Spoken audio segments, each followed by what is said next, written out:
तो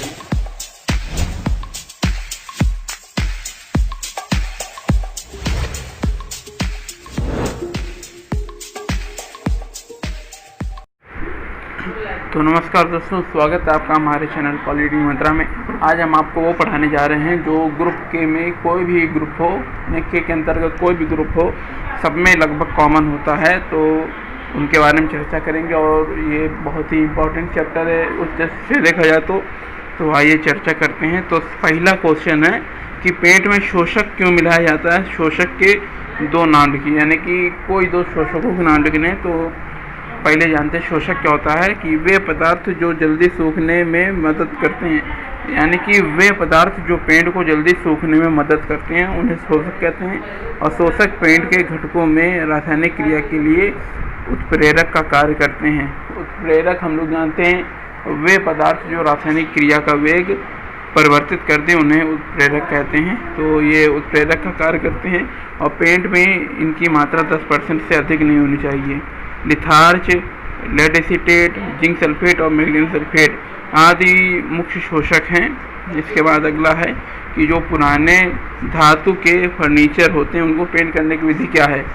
तो उनमें जैसे पुराने धातु फर्नीचर और पेंट करने के लिए सबसे पहले पुराने पेंट को खुरच कर हटा देते हैं।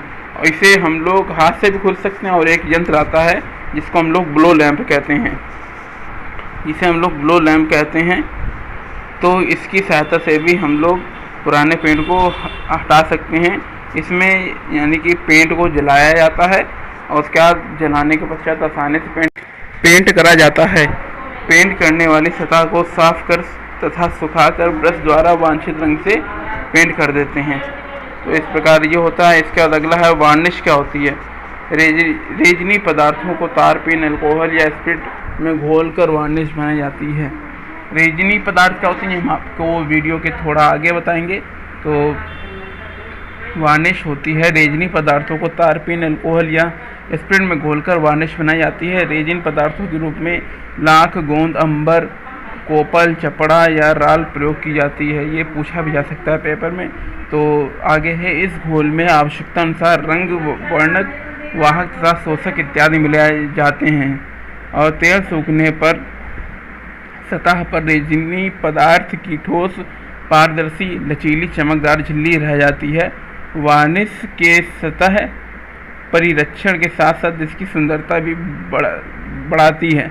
यानी कि जो वार्निश होती है ये जिस सतह में हम लोग पेंट करते हैं उस सतह का रक्षण भी करते हैं, यानी कि उसको बचाती भी है विभिन्न प्रभावों से और काफ़ी सुंदरता भी आ जाती है वार्निश करने से कहीं पर।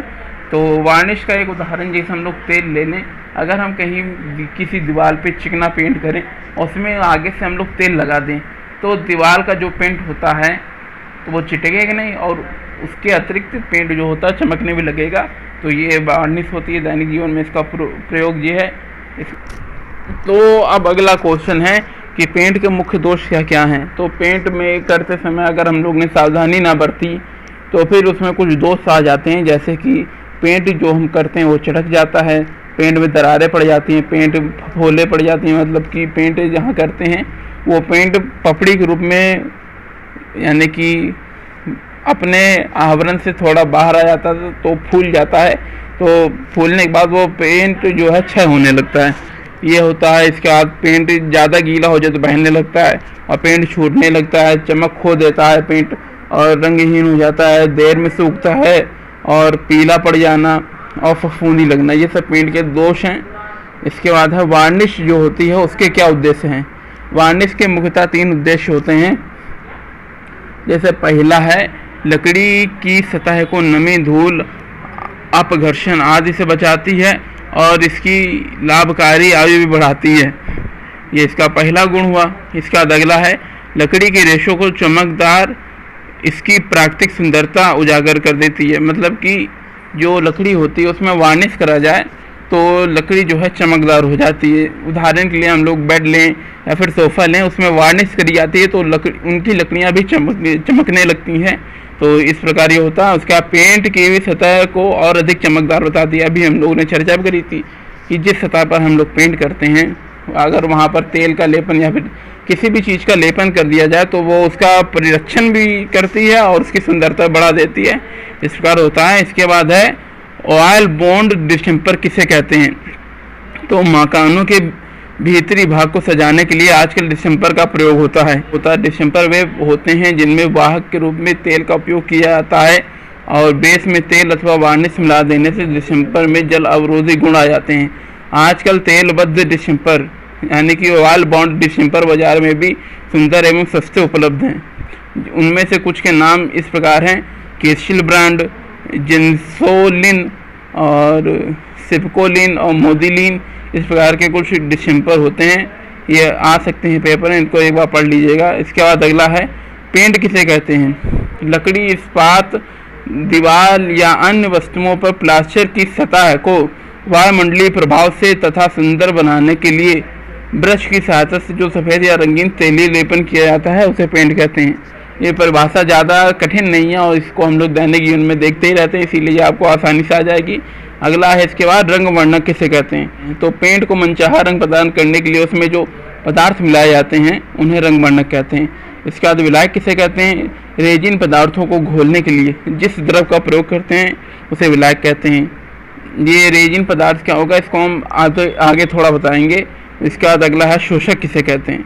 वे पदार्थ जो पेंट को जल्दी सूखने में मदद करते हैं शोषक कहलाती हैं। हम लोग का पहला क्वेश्चन था आज के दिन का। इस प्रकार के क्वेश्चन आते हैं। इसके बाद हम लोग चर्चा करेंगे वार्निश के घटक तथा प्रकार के बारे में। तो वार्निश की परिभाषा हम लोग जान चुके हैं। तो इसमें निम्न प्रकार के यानी कि 3 प्रकार के पदार्थ मिलाए जाते हैं, जिसमें से पहला होता है रेजिन, दूसरा होता है विलायक, तीसरा होता है शोषक। इनको याद करने के लिए आप एक ट्रिक भी याद कर सकते हैं। RSD, R मतलब रेजिन होता है, S का मतलब सॉल्वेंट होता है और D का मतलब ड्रायर होता है। तो रेजिन क्या होता है, ये वार्निश को आधार प्रदान करते हैं। वार्निश के गुण इसमें मिलाए जाने रेजिन पदार्थों के गुणों पर निर्भर करते हैं। ये रेजिन पदार्थ जो होते हैं 2 प्रकार के होते हैं, प्राकृतिक रेजिन, एक होता है कृत्रिम रेजिन। तो प्राकृतिक रेजिन जो होते हैं पेड़ों से प्राप्त किए जाते हैं। इनके उदाहरण है लाख, अंबर, गोंद, कोपल, मोम, राल, ये इस प्रकार के इनके उदाहरण है ना। और कृत्रिम रेजिन जो होते हैं इन्हें रासायनिक यौगिकों की सहायता से बनाया जाता है, जैसे कि फिनोलिक रेजिन, ये एक प्रकार का कृत्रिम रेजिन होता है। इसके बाद अगला है सॉल्वेंट अर्थात विलायक। रेजिन पदार्थों को घोलने के लिए जिस द्रव का उपयोग करते हैं हम लोग उसे विलायक कहते हैं। ये वाहक का भी कार्य करते हैं। इसे रेजिन के अनुरूप होना चाहिए ताकि रेजिन इसमें आसानी से घुल जाए। अर्थात इस लाइन का मतलब है कि अगर रेजिन द्रव है तो ये भी द्रव हो और रेजिन ठोस है तो ये भी ठोस हो, इस प्रकार का होना चाहिए। इसके आगे है उबला हुआ अलसी का तेल एवं तारपीन का तेल काफ़ी अच्छे विलायक होते हैं।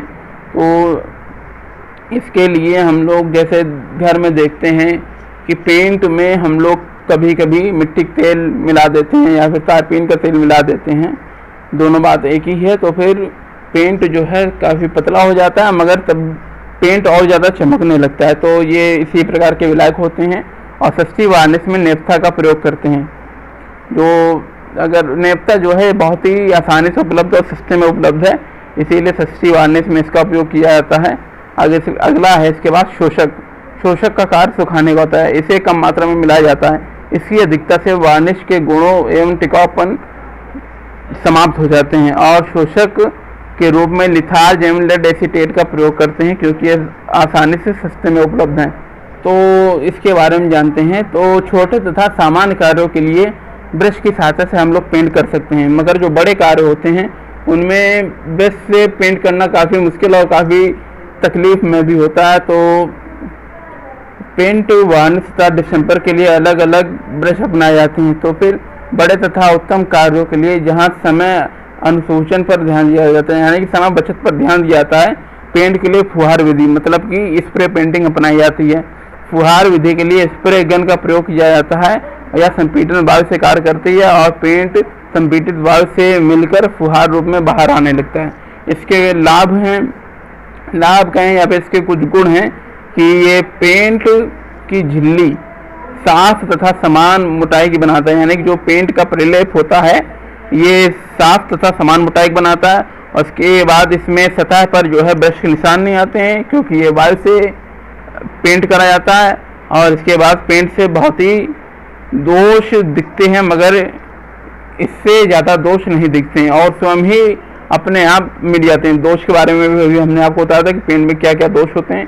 इसके बाद पेंट में अतिरिक्त चमक व सफाई उत्पन्न हो जाती है, क्योंकि इसमें हम लोग हाथ का उपयोग नहीं करते हैं और हाथ का उपयोग ना करने से पेंट में जो है चमक और सफाई भी उत्पन्न होती है।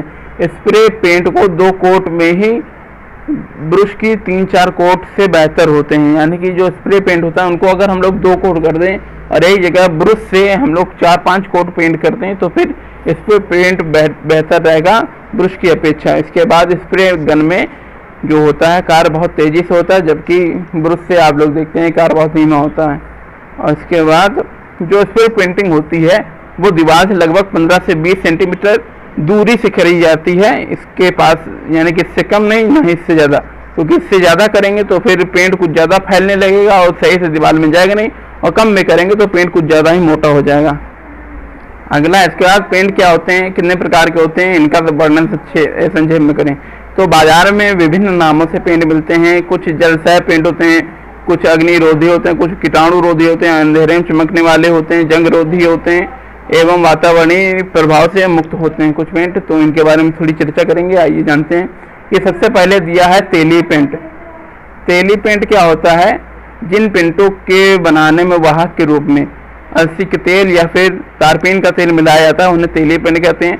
समान कार्यों में ही इनका प्रयोग करते हैं। ये टिकाऊ एवं सस्ते होते हैं, सूखने पर यह पारदर्शी झिल्ली की परत बना देते हैं।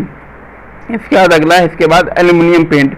एल्युमिनियम के महीन पाउडर को स्पिरिट वार्निश अथवा तेल वार्निश में मिलाकर एल्युमिनियम पेंट बनाया जाता है। स्पिरिट अथवा तेल के वाष्पीकरण से सतह पर एल्युमिनियम के कणों वाली एक दृढ़, पतली एवं चमकदार झिल्ली रह जाती है और इसे एल्युमिनियम पेंट कहते हैं। जिसके कुछ गुण भी हैं, इसमें ऑक्सीकरण नहीं होता, मतलब कि इसमें जंग नहीं पड़ सकती और ये फीका भी नहीं पड़ता है और इसकी आच्छादन क्षमता बहुत अधिक होती है। ये अंधेरे में भी चमकता है और जिससे वस्तु का हमें आभास हो जाता है।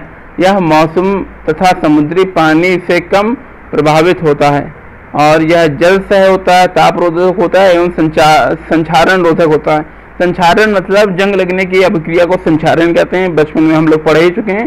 तो ये संक्षारण रोधक होता है और ये इस प्रकार होता है। और इसके बाद अगला है इनेमल पेंट।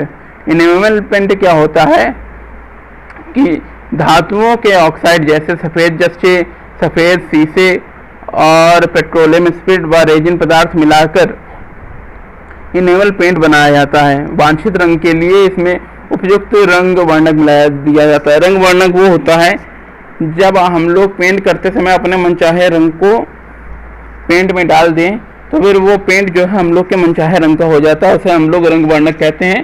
तो रंग वर्णक इसमें मिला देते हैं। इसके बाद सूखने पर यह एक साफ, चमकदार, चिकनी एवं दृढ़ परत दर्शाता है। इनेमल पेंट उच्च कोटि एवं दीर्घायु वाला पेंट होता है और इस पर ठंडे पानी, भाप, अम्ल, क्षार का कोई प्रभाव नहीं पड़ता है और इसकी सतह को हम लोग बार बार धो भी सकते हैं। यह पेंट भवनों तथा अन्य संरचनाओं के भीतर एवं बाहरी कार्यों में कराया जाता है और यह कारों तथा वाहनों के में भी यही पेंट किया जाता है और ये एक प्रकार का महंगा पेंट होता है। इसके बाद अगला है सेलुलोज पेंट।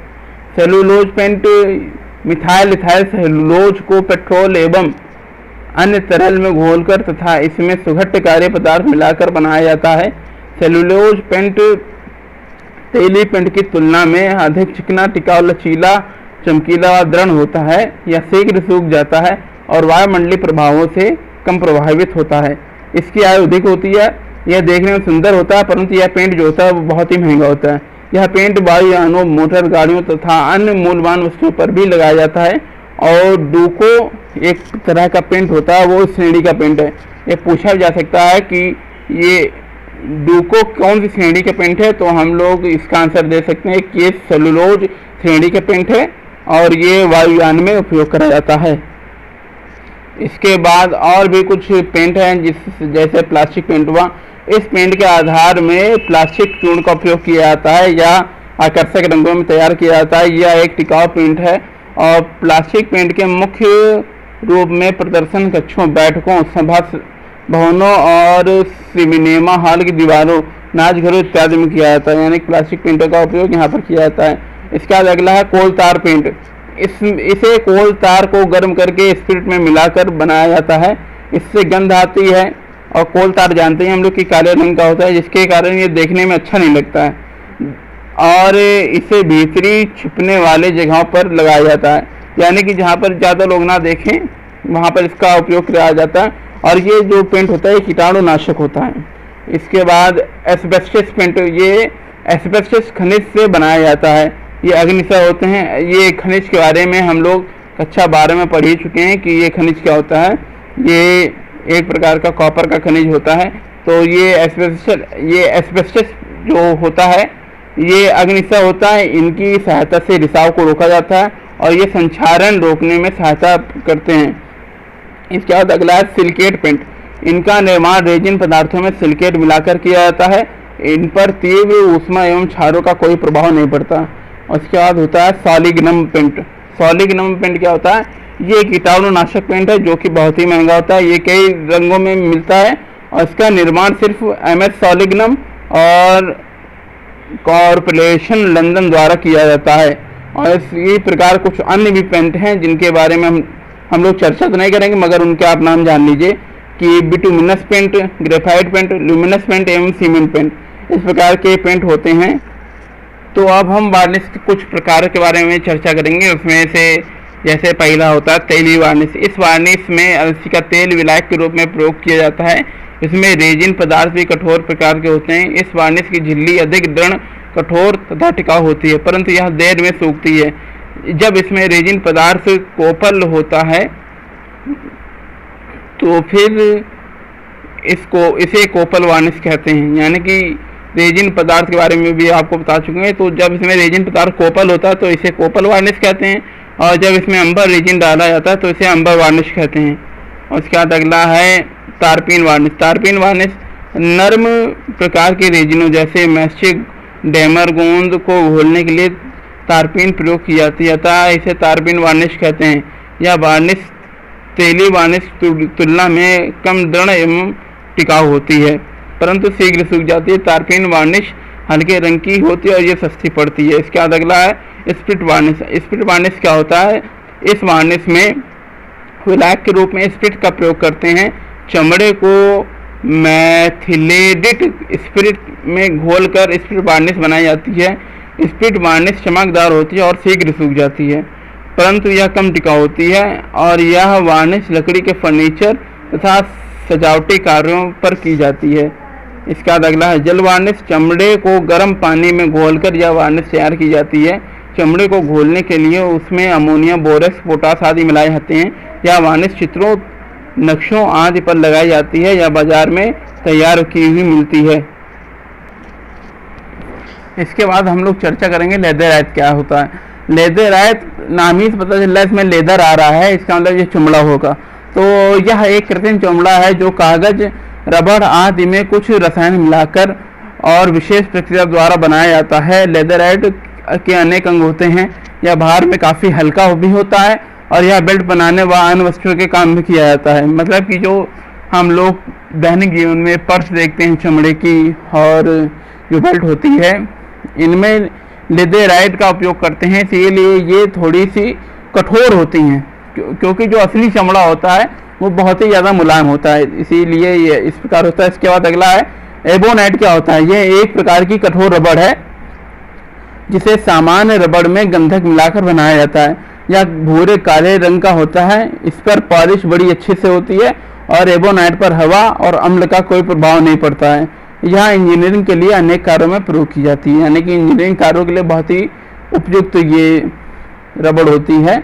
इसके बाद अगला है गट्टा पर्चा। गट्टा पर्चा इसके पहले हम लोग जान लेते हैं कि ये हम लोग पहले भी पढ़ चुके हैं। गट्टा पर्चा क्या होता है? तो जो प्राकृतिक रबड़ होती है, प्राकृतिक रबड़ होती है जो, उसके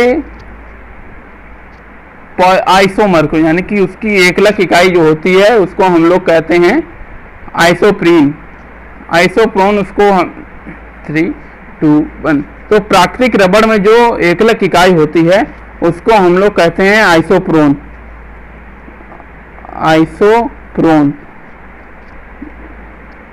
आइसोप्रोन, इसके एक अलग इकाई को ये कहते हैं। तो जब इसको हम लोग गर्म करते हैं या फिर इसका हम लोग बहुलकीकरण करते हैं, इससे प्राप्त होती है हमें पॉली आइसोप्रोन के रूप में।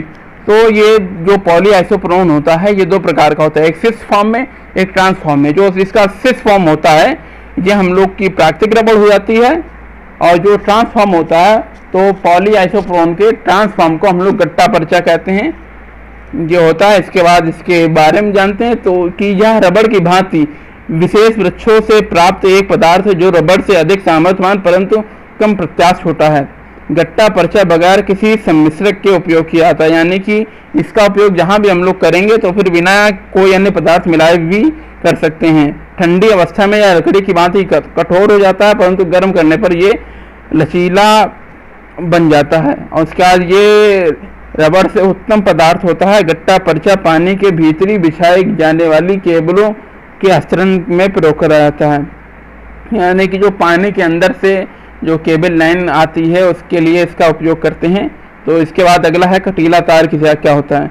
दो या दो से अधिक जस्तीगत लोहे की तारों को रस्सी की भांति मशीन पर ऐंठ कर कटीला तार बनाया जाता है, और जब 3 तार प्रयोग किए जाते हैं तो इसे 3 प्लाई वाला कटीला तार कहते हैं। तार पर 6 सेंटीमीटर से 15 सेंटीमीटर के अंतराल पर नुकीले तार, जिन्हें हम लोग बार्ब या कांटा कहते हैं, वो लगाया जाता है।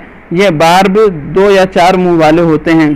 कटीला तार खुले स्थानों की घेराबंदी, खेलों के मैदान, प्लाटों, खेतों आदि की बाढ़ की सुरक्षा के रूप में लगाया जाता है। तार को सहारा देने के लिए 3 से 4 मीटर दूरी पर लकड़ी की बल्लियां होती हैं या फिर इस्पात के एंगल होते हैं, या चिनाई के साथ खंबे में इनको बांध दिया जाता है। और ये जो तार होते हैं ये हम लोग को बाजारों में 50 किलो के एक रोल में मिलते हैं, और तार अपनी लंबाई प्लाई के अनुसार 300 से 500 मीटर तक होता है। ये इस प्रकार तार हो गया। इसके बाद अगला टॉपिक है जलरोधी पदार्थ से क्या तात्पर्य है। तो इसकी परिभाषा, वे पदार्थ जो जल को एक स्थान से दूसरे स्थान तक ले जाने में अवरोध पैदा करते हैं उन्हें जलरोधी पदार्थ कहते हैं, और इनका उपयोग भवन में नमी को रोकने के लिए किया जाता है। इसके बाद अगला है सैनिटरी टाइलों में जलरोधन का क्या प्रयोग है। तो कांचित सैनिटरी टाइल, यानी कि जो टाइल्स होती हैं ये भी कुछ प्रकार की होती हैं, हम आपको अपने पिछले वीडियो में इनके बारे में बता चुके हैं। तो उसमें से एक इसका प्रकार है कांचित सैनिटरी टाइल। इनका उपयोग बाथरूम में और शौचालय की दीवारों में फर्शों की सीलन रोकने तथा सुंदरता के लिए लगाया जाता है।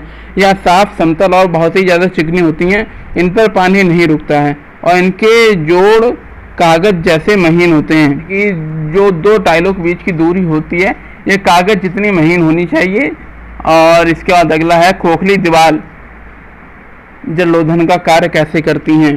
तो ये इसका होगा कि जलग्रस्त क्षेत्रों व अधिक वर्षा वाली जगहों पर खोखली दीवार का निर्माण बाहरी सीलन को कमरे के अंदर नहीं आने देता। खोखली दीवारों के निर्माण में समान इकहरी ठोस दीवार के स्थान पर 2 पतली दीवारें खड़ी करी जाती हैं जिनके मध्य 2 से 5 सेंटीमीटर की रिक्ति यानी कि गैप होता है।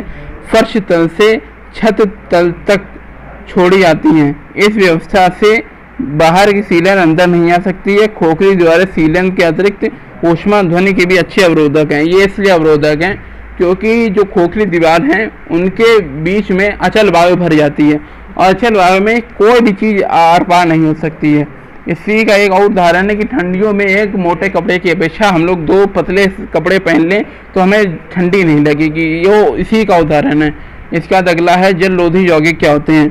चिनाई मसाला व कंक्रीट को ठोस व सघन बनाने के लिए ताकि इससे पानी की सीलन का प्रयोग ना हो सके, अब बाजार में पेटेंट नामों से अनेक जलरोधी यौगिक उपलब्ध हैं। इनकी थोड़ी सी मात्रा मसाला कंक्रीट बनाते समय अच्छी तरह मिला दी जाती है और ये यौगिक सीमेंट से क्रिया करके और मसाला कंक्रीट की रिक्तियों को कम कर देते हैं, जिससे मसाला कंक्रीट जो होता है वो अधिक सघन हो जाता है। जलरोधी यौगिक की मात्रा सीमेंट के बाहर की 1 से 3% तक रखी जाती है। अगर ये ज़्यादा हो जाए तो सीमेंट क्षय होने लगेगी। और ये जलोधी पाउडर या फिर घोल के रूप में आते हैं। ये 1 से 5 किलो तक के पैकेट में या फिर डिब्बे में आते हैं और इनका उपयोग विधि निर्माताओं द्वारा थैलो डिब्बों पर ही अंकित होता है।